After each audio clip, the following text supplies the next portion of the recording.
தமிழ் கணிதத்துல இது ரொம்ப பெரிய முக்கியமான கணிதம். இந்த கணிதத்தை யாரும் புறக்கணிக்க முடியாது.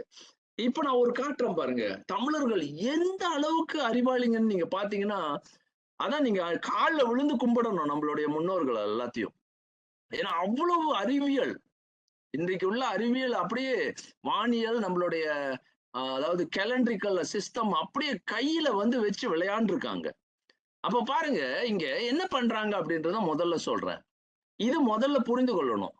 இந்த இந்த இது வந்து உங்களுக்கு புரியல அப்படின்னாக்கா, இது ஏன் வந்து சந்திர சூரிய மானம், சூரிய சந்திர உடுகணியம்னு ஏன் சொல்றோம் அப்படின்றதுக்கு காரணம் புரியும். இது வந்து இந்த சூரியன் வந்து மேளத்து உள்ள நுழையும் போது சித்திரைக்கு அங்க இப்போ அஸ்வினில போடுறாங்க. இங்க சூரியன் உள்ள நுழையும் பொழுது இங்க சந்திரன் என்ன செய்யும்னா, இந்த இடத்துல சந்திரன் வந்து அறுவையாக நிற்கும். சித்திரை, அதுக்கு பேர் தான் அறுவை அப்படின்ற ஒரு சொல்லே. இது சிலப்பதிகாரம் பேசும். நான் அப்புறமா காட்டுறேன் இந்த சொல்ல. இதுக்கெல்லாம் ஆதாரம் இருக்கு. சங்க தமிழ் அப்படி கொட்டி கிடக்குது. அது என்ன செய்யுதுன்னா, துளாவையும் கண்ணியும் சரியாக அறுக்கும். அதாவது 180 டிகிரிஸ், அதாவது 180 பாகையில் வந்து அளக்கும் முறை தமிழர்கள்ட்ட மட்டும் இருந்திருக்கு உலகத்துல. ஆச்சரியமான விஷயம். இந்த 180 பாகையில் அளக்கும் முறை, 180ல அளக்கும், அதாவது புரோட்ராக்டர், கோணங்க இது பார்க்கின்ற அந்த முறை அமைப்பு, அது தமிழர்கள்னு ஏன் குறிப்பா சொல்றேன்? நீங்க சொல்ல சரி இது இந்துக்களினுடைய கணிதமாக எடுத்துக்கொள்ளலாமா? எடுத்துக்கொள்ளலாம். நான் அதுக்கு வந்து எந்த மறுப்பையும் சொல்ல வரல. இதுல வந்து என்ன சொல்ல வரேன்னா, இதுக்கு உள்ள விளக்கங்களை வந்து நாம எப்படி கணிச்சு கொண்டு வரோம் அப்படின்றதுக்கான விளக்கங்களை தூய தமிழில் விளக்கக்கூடிய ஆற்றல் வந்து தமிழுக்கு உண்டு. நான் வந்து மற்றவர்கள் அதை செய்திருக்க முடியாது. அதாவது இந்திய உபகண்டங்கள் இதை பயன்படுத்தி கொண்டு இருந்தாலும் அதாவது இந்த முறையை, ஆனா நீங்க பாத்தீங்கன்னா மேற்கத்தியர்கள், அதாவது வடநாட்டினர் இந்த கட்டங்களை இது போல அமைப்பது கிடையாது. பரவாயில்ல, நான் அதை பற்றி பேசல. இந்த வேறுபாடுகளை பற்றி இப்ப பேச வேண்டாம். நம்ம வந்து ஒரு ஒற்றுமையை முதல்ல பார்த்துக் கொள்வோம். ஆனா இங்க தமிழர்கள் என்ன செய்தார்கள்ன்றத முதல்ல தெளிவுபடுத்திடுறேன். இது தெளிவு வந்து தமிழர்களுடைய தெளிவு நமக்கு நன்றாக இருக்க வேண்டும். தமிழர்களுடைய முயற்சிகள் எப்படி இருந்திருக்கின்றன அப்படின்றத முதல்ல பார்க்கணும். ஏன் அப்புறம் அதனாலதான் 60 நாள் இது எல்லாத்துக்கும் விளக்கம் கிடைக்கும். இதுக்கெல்லாம் விளக்கம் கிடைக்கும். இப்ப பாருங்க, 180 அறுவையில நடக்கும். அப்போ இங்க மேஷத்துல அது உள்ள நுழையும் பொழுது அஸ்வினில, இங்க அத பாருங்க, இந்த சந்திரன் வந்து சரியாக இரண்டையும் வெட்ட வேண்டும். அதுதான் கணக்கு.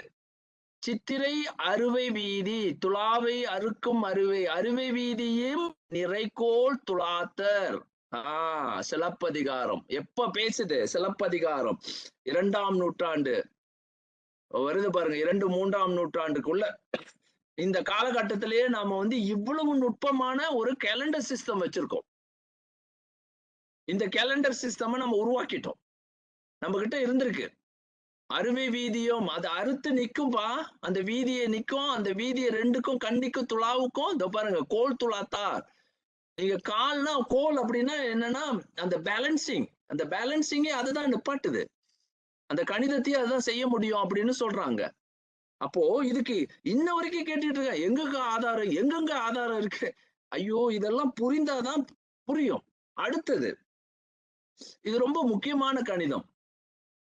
இந்த கணிதம் வந்து சித்திரையை நீங்க வந்து சரியாக துலா கண்ணில வச்சு 180 பாகைக்கு வச்சீங்கன்னா, இங்க பாருங்க 180, இங்க இருந்து 180 பாகையில நீங்க வச்சீங்கன்னா, இந்த கோட்டுல இந்த புள்ளியில வைத்து மேடத்துல அஸ்வினியை இங்க வைத்தீர்களானால், இதுக்கு நான் நன்றி சொல்பவர் ஒருத்தர் தான். இந்த படத்தை வந்து அழகாக நமக்கு உருவாக்கி கொடுத்தவர் தங்கவேலு, யுஎஸ்ல இருக்கிறாரு. அருமையான ஜோதிட, ஒரு சோதிட விஞ்ஞானி அப்படின்னு சொல்லலாம். சோதிட அறிவியல் நிபுணர். அவர் என்ன செஞ்சாருன்னா, இந்த இதை அழகாக படமாக ஆக்கிட்டாரு. இது எனக்கு ரொம்ப வியக்கத்தக்க ஒரு படம்.